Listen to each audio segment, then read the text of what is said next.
Why is it that so many of us struggle with setting boundaries? Why is it that it takes sometimes a major life event, sometimes it's divorce, sometimes it's a loss, sometimes it's just a reinvention time in your life to set boundaries? Today, we're going to discuss that. We're going to dive deep into that. It's a very important skill to learn because for me, especially, I'm a Libra. It's all about the balance. It's all about the balance. But today we're going to discuss that. And we have Kelly here with us. Hello. And Ellie. So it's kind of fun because we have a perspective of us over here who've lived a little life and seasoned. And then we have a perspectives from Allie, who's a little younger, but yet very well seasoned in life at the same time. So we always love it when we get to have Allie on here and get a little younger perspective. Yeah. I think when I think about boundaries, I think one of the things that Jim and I, in fact, it's really not just a me boundary because we were both raised in a really religious, very religious households. And our religion believed that acts of service were a big path to your path to God and to heaven, So we were raised to give, and you give and then give again a little bit more. And while that's something that it is ingrained in Jim and I's hearts, like it really is who we are, it's as an adult, especially us together, both being very giving-minded, there was times we realized very quickly, I should say, that we had to learn how to set boundaries because there were times when we would give too much of ourselves and maybe our family would suffer, or maybe we would give our own personal items and then later we'd realize, oh, why did we do that? So it's just like a moment of like where we would overgive. And it comes from that, we believe it comes from those times in our life that we learned to give, right? Mm-hmm. And while it's in our heart and we like to do that, there's still things we needed, some boundaries and foundations that we needed to set to make sure that when we walked away, when we did give, we felt good about giving, Yeah, give freely. Yeah, give freely, with the right intentions, Yeah. And that there's no resentment later. And I know that sounds really really silly, but if you've ever gotten in a situation where you've overgiven and you're like, whoa, and there's nothing left of you, then you understand. So that's one of my thoughts and stuff about or an example in my life where we had to, together as a couple even, just learn to kind of go reevaluate different opportunities and make sure that where we are given, it's the right priorities. What are some different areas in your guys' life that you feel for boundaries? Well, I'm understanding that giving too much, but not necessarily, in gifts, but in of myself. Yeah. Or boundaries are crossed, and I will do and do and do and do. I'm a caretaker. I'm a fixer. But to my detriment, like my whole life, and I don't know where that comes from. I don't know who in my life helped set that for me, but I'll deplete myself. Yeah. I feel that. I feel like it's like that for me in both relationships and friendships. Yeah. I've definitely had a friendship or two that was really demanding on me, and I just felt guilty about okay, yeah, I should be there. But then at the end of the day, and I'm not one that's oh, well, I go tit for tat. I will completely give myself and totally exhaust myself for, a person I think is worthy of it. But I've oftentimes gotten burned. Yeah. Through friendships and relationships, Yeah. Because I feel like I tend to find myself in friendships or even with family, I give and give and give and give. And nobody's filling my cup.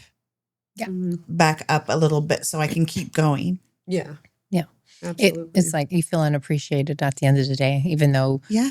And I'm depleted. Sometimes, hey, let me help pick you back up because now I'm, we all have things going on in our lives. And as much as I love to be there and help people and talk them through and listen and, whatever it is that they need, it's sometimes you need that too. And they're so used to having you to bounce everything off of that they don't stop and ask, hey, but how about you? How are you doing? Yeah.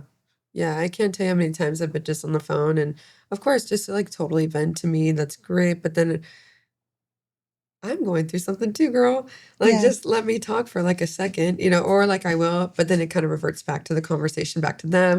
Again, usually it's fine for me, but there is definitely some points where I'm just just shut the fuck up and listen to me. Just listen to me, like, for once. I have been there. Another boundary is like with my parents.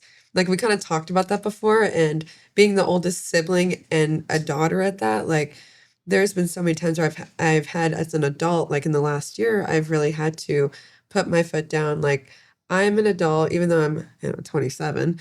It hasn't always felt like I've been treated more so less like a younger sister to my parents because they are young. But yeah, just having the boundaries with my parents to be like, no, I can't do that right now. Like, no, I can't stop my entire day to go pick up something from Amazon for you. Yeah. You know? Yeah. Well, I get that from my daughter. Hey, mom, stop, drop, roll. Like, hey, can you do this like right now? I'm working right now, and I feel guilty. I feel bad when I can't do something that somebody needs me to do in that moment. But I'm learning my boundaries. Right. I didn't learn this till I was older, I think. I need to take care of myself. Put on my oxygen mask first. Take care of my I things. love that saying. Yeah. Yeah. It's so true. I've never heard that one before. Oh, yeah, just like when you fly, you put on your own oxygen mask first, because what good are you to the person to your right or to your left if you can't breathe and you're passed out? Good, You know? Yeah. So it's so true. And for whatever reason, we feel like it's a selfish move to have a boundary, Mm-hmm. you know? And it's the people pleasers in us. It's the nurturers in us. We get that. But at the end of the day, we lose ourselves, Yeah. you know? So I am slowly learning to have those. Yeah. Yeah. I'm doing way better. I'm doing a lot better. Good. I can Yeah. tell. I can Thank tell. you. Thank Yes, you. Just from the start of this. Yeah. Right? sure. Oh, thank you. Yes, I'm watching you. the B-roll, and now, like, here we are now to what episode is this now? I think this is 15. Oh my God, 15. Yeah. I can see everybody's progress. It's awesome. Yeah. It was- I love that. Thank you. Yeah. I appreciate that. Yeah. Yeah. I'm growing. That's good. We all are. And that's what's Yeah. so great about it. It's like, I'm the same way. I'm a people pleaser at heart. And there's been times in my life or times in the last few years where I've really kind of had to, let's call this, it's a practiced skill until it's not, right? Until it becomes who you are. Yeah. Like it's something you have to do intentionally, and it feels a little icky sometimes. Mm-hmm. But if you don't, sometimes it's even more icky. The end result. Well, and look at how the people who are used to crossing your boundaries and you haven't had any with now see that part of you and how they're reacting. Now you're mean. Now you're mean. Now you're selfish. When you're just acting kind of like everybody else. Yeah. Right. Right? Yeah. I have that happen. People, a lot of times, my friends, especially, because I'm just very patient, and it'll get to a point where I put up my boundary and they immediately turn it. And I've had this happen more than once. They immediately turn it to the person I'm hanging out with.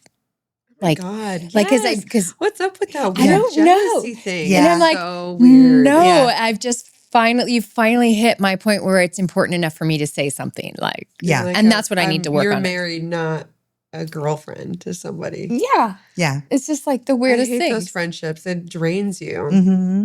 Last time I had one of those, I was like, I don't even know who that person was when we were friends. Yeah. You lose yourself in them for You sure. really do. Because then all of a sudden they're calling you like, oh, why didn't you respond to me? Or like, oh, we're going to, hang out before work again, right?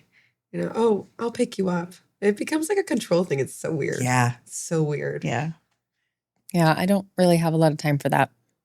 No. I don't do that. No. That's why we work. Yeah. I know. Yeah, It's seriously. like, oh, yeah, we're good. We're just free flowing. Like, No. all right. We Yeah. flit and flutter. I hate feeling anxiety. Like, oh my God, like, oh, I really have to be here right now. Or like, oh my God, I should answer this. Like, I just hate anxiety and like that. Yeah. And I've if had to learn that too, though. I'm glad that you have that boundary because that was hard for me. Like I'm in the middle of something and I'll see one of my friends call and I worry, right? I'm like, oh, I hope everything's okay. But I'm like, I need to finish this before I go and take that call, Yes. Yeah. And that can sometimes be a struggle, especially if I know like maybe they're going through something and then I'll answer and it's like, oh, hey, what are you doing? Well, it's just, something, just wanted to say hi. I'm like, well, now, and then comes the like, I don't have time right now. And you don't want to cut them off because they're going through it. I Yeah. have something to say. And you're like, There's people that don't answer my phone call all the time. people don't answer. I shouldn't feel bad about not answering a phone call. I know. I've thought about that now. On my way here, I called 2 friends, my daughter, and my mom just to get some phone calls in. Excuse me, so I can touch base. And my daughter did call me back. But they don't answer my call. Like, what do I feel weird if I don't answer theirs? Right. What if I were dead in a ditch? People. Jeez. This is why people share locations now, right? Yeah, right. And that's a whole nother boundary too. Right. Yes. Yeah. You can't use it for bad. You can't. No. I got accused of that. Was it Brandy was like, Mindy's always looking at me. No, only if it's late at night and I know you've been out and about and I'm like, okay, did they make it home safe? Only if I need something. Like, are you busy or not? Yeah. Like my girlfriend, Cassie, we share location, but I'll check hers when I want to talk to her. Yeah. And if I see she's at work, I won't call because she's dance class and she's a dance teacher and she uses her phone for music and stuff. So I know I'm going to interrupt that because I'll blow through her do not disturb. Oh, me too. I'm a double tap. Double collar. Oh my God. There we go. Yeah. Or if I'll check hers before I call a lot of the time because I want to see if she's like just busy out and about. Yeah. So. Or when that person's like, what are you doing? Girl, you got my location. What do you mean? Look at it. Yeah. I'm seeing him at work. Or where are you at? My girlfriend Cassie said on that the to me. messages on the top. My girlfriend Cassie said that to me. And I was like, you know where I'm at. Dude, I do it Don't to lie. Brandy all the time. You already looked. I literally did it like yesterday. Where you at? And then she tells me, I'm in Chicago. And I'm like, oh, I know that.